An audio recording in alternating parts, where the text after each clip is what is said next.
பிரதிக்குழு தபிசாலின் சபாநாயகர் அவர்களுக்கும் இதுவரை காலமும் வரவு செலவு திட்ட விவாதத்தை நான் முகப்புத்தகங்களூடாகவும் ஊடகங்களுக்கூடாகவும் பார்த்து கொண்டிருந்தேன். விபத்தின் காரணமாக இந்த இடத்துக்கு வரவு செல்ல முடியவில்லை.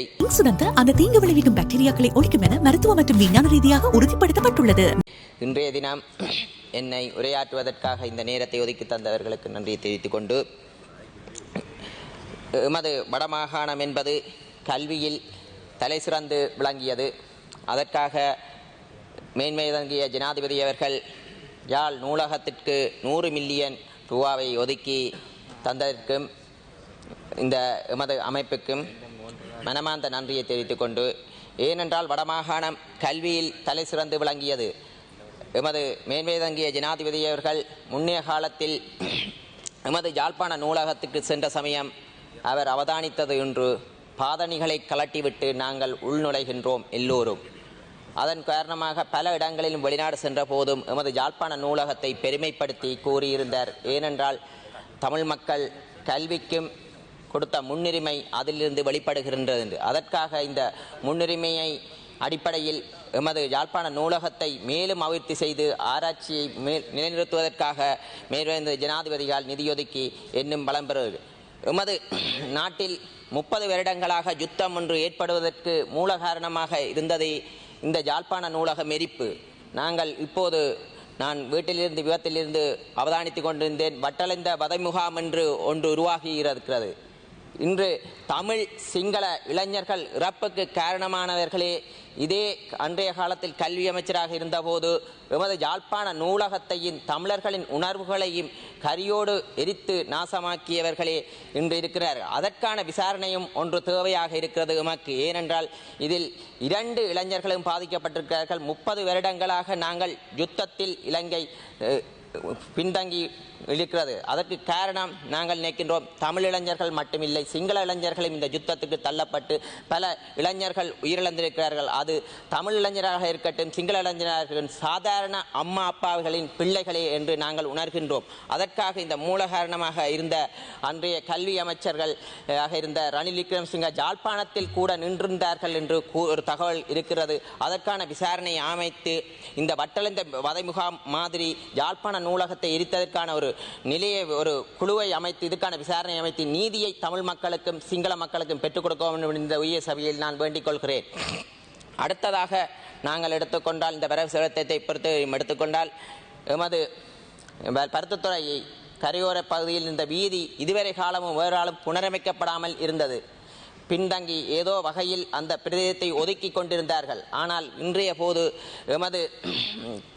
எமது வரவு செலவு திட்டத்தில் அதற்கான நிதியை ஒதுக்கி அந்த வீதியை புனரமைத்ததற்கு நன்றியை தெரிவித்துக் கொள்கிறேன்.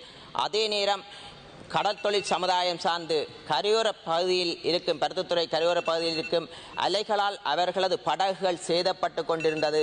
எமது கடற்தொழில் அமைச்சரால் அதை அவதானித்து அவர்களுக்கான பாதுகாப்பு அணையை அமைப்பதற்கு அந்த அனுமதியை பெற்றுக் கொடுத்து இப்போது நடைபெற்று கொண்டிருக்கிறது. அதற்காகவும் நன்றியை தெரிவித்துக் கொண்டு, எம்மை பொறுத்தவரைக்கும் இந்த வரவு செலவு திட்ட நிதிகளை கொண்டு நாங்கள் நாட்டை முன்னேற்றி விட வேண்டும் என்பது ஒரு அசண்டை இனம்தான். ஆனால் நாங்கள் ஒன்றை கூறுகிறோம், வரவு செலவு திட்ட நிதிக்கு அப்பால் எமது வடமாகாணத்தில் ஒரு பாரிய தொழில்துறைகளை உருவாக்குவதற்கு எமது கைத்தொழில் அமைச்சர் அவர்கள் சுனில்காந்த் நிதி தோழர் அவர்கள் இந்த வரவு செலவு திட்ட நேரத்திலும் அவரது நேரத்தை ஒதுக்கி ஒரு நாளில் பல இடங்களை சென்று பார்வையிட்டிருக்கிறார். மதிய நேரம் சாப்பிடுவதற்கு நேரம் இல்லாமலேயே அவரது வேலைப்பளதுக்கு மத்தியில் பல இடங்களில் சென்று தொழில்துறை உருவாக்குவதற்கு தீர்மானித்திருக்கோம். அதனால் எதிர்வரும் காலத்தில் வடமாகாணம் என்பது பல தொழில்துறைகளை உருவாக்கும். ஏனென்றால் இன்று எதிர்க்கட்சியில் இருப்பவர்கள் கூறுகிறார்கள், குறிஞ்சாத்தீவு, உப்பளம், கடற்தொழில் நீரியவள அமைச்சர்களும் அதே நேரம் கைத்தொழில் அமைச்சர்களும் வெள்ளத்திற்கு ஊடாகவே சென்று அந்த இடத்தை நேரடியாக அவதானித்திருக்கிறார்கள். அதை அவர்கள் இன்று அதை பார்த்துவிட்டு அவ்வாறான கருத்துக்களை இன்றுதான் எதிர்க்கட்சியில் இருந்து கூறுகிறார்கள். முன்னைய காலத்தில் கூறவில்லை. ஏனென்றால் முன்னைய காலத்தில் எடுத்துக்கொண்டால் கிளிநொச்சியை எடுத்துக்கொண்டால் வந்தார வாழ வைத்த கிளிநொச்சி மண். ஆனால் முன்னைய ரணில் ஜனாதிபதியாக இருந்தபோது கிளிநொச்சி ஃபுல்லாகவும் மதுவான சாலைகளை அனுமதி பத்திரத்தை விதைத்து வைத்திருக்கிறார்கள். அதற்கு எதிராக முன்னைய காலத்தில் ஒரு நேரம் டிசிசி மீட்டிங்களில் கசிப்பு உற்பத்தியை குறைக்க வேண்டும் என்றால் மதுவான சாலைகள் வந்தால் அதை ஒழிக்க முடியும் என்று. ஆனால் இன்று இரண்டும் இருக்கின்றன, பாரிய பிரச்சனைகளாக இருக்கிறது. எமக்கு நம்பிக்கை இருக்கிறது, கிளிநொச்சி மண்ணை ஒரு பாரிய ஒரு தொழில்துறை வலயமாக ஆக்கும் போது இவ்வாறான கசிப்புற்பத்திகளிலிருந்து தவறான நடத்தைகளிலிருந்து முன்னோக்கி நகரும். இந்த உயரிய சபையில் எமது பெண்களை பலர் இழிவுபடுத்தும் விதமான கருத்துக்களை கூறியிருக்கிறார்கள். ஏனென்றால் அந்த பெண்கள் என்பது எங்களது சகோதரிகள். ஏனென்றால் வடபகுதி மக்கள் என்பது கல்வியில் தலை சிறந்து விளங்கியவர்கள். யுத்தத்தின் காரணமாக பல இன்னல்களுக்கு மத்தியிலும் கல்வியை தொடர்ந்து பல உயரிய இடங்களில் இருக்கின்றனர். ஏனென்றால் நான் இந்த சபையில் கூற வேண்டிய கடற்பாடு இருக்கிறது. இன்றைய கடற்தொழில் அமைச்சரவர்கள் வடமாகாணத்தை சேர்ந்தவர் இல்லாத காரணத்தாலும், ஆனாலும் அவர் 10 வருடத்திற்கு மேலாக தமிழ் மக்களின் வடமாகாண மக்களின் தமிழ் மக்களின் உணர்வுகளை புரிந்த வகையில் அவர் பாரிய அர்ப்பணிப்பை செய்திருக்கிறார். ஏனென்றால் வடமாகாணத்தை கல்வி ரீதியாக அறிவு ரீதியாக முன்னேற்றுவதற்கும் எம்மை கூட வளப்படுத்துவதற்கும் பாரிய அர்ப்பணிப்பை செய்து அறிவுரைகளை கூறியிருக்கிறார்கள். இன்று எடுத்துக்கொண்டால் பாரிய திட்டங்களை போடும்போது பிளான் தேவை என்றுகிறார்கள். இன்று அவர்களிடமே பிளான் இல்லை, அவர்களது தனிப்பட்ட வாழ்க்கையிலும் பிளான் இல்லை. அவர்களது பாராளுமன்ற உறுப்பினர் போட்டி போடும் போது அந்த தலைமைத்துவத்தை வழங்கக்கூடிய பண்பில்லை. ஏனென்றால் பாராளுமன்ற போட்டியிடும் போது அவர்களது கட்சிக்குள்ளே அவர்களதுக்குள் போட்டித்தன்மை ஏற்பட்டது நாங்கள் அவதானித்திருந்தோம். அதே நேரம் இன்று தேர்தலில் போட்டியிடுவதற்காக புதிய தேர்தலில் வாக்குச்சீட்டை ஒழுங்காக கூட நிரப்பத் தெரியாமல் இந்த தேர்தலில் களத்திலிருந்து விலக்கப்பட்டிருக்கிறார்கள். அதனால் இதை நாங்கள் அவர்களும் பிளான் தேவை என்றால் எங்களது ராமலிங்கன் சந்திரசேகரன் கேளுங்கள். ஏனென்றால் அவர் பொறுமையானவர்கள், நிதானமானவர்கள். பல குற்றச்சாட்டுகளை வச்ச போது நான் அவரிடம் தொடர்பு கொண்டு கேட்ட போது அவர் கொண்டார், எங்களை விமர்சிக்கலாம், ஆனால் சாதாரண சகோதரிகளை விமர்சித்து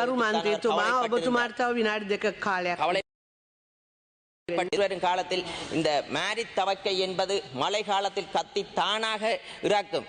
ஏனென்றால் இன்று ஒரு தேர்தல் ஒன்று வரப்போகிறது. அதன் காரணமாக எம்மீது பல அவதூறுகளை இந்த ஒரு உயரிய சபையில் பொய்யான அவதூறுகளை பரப்பிக் கொண்டிருக்கிறார்கள். ஏனென்றால் நான் விபத்தில் ஏற்பட்ட போது எனக்கு ஒரு பிள்ளை இருக்கின்றது என்றே அவர் கூறியிருக்கிறார்.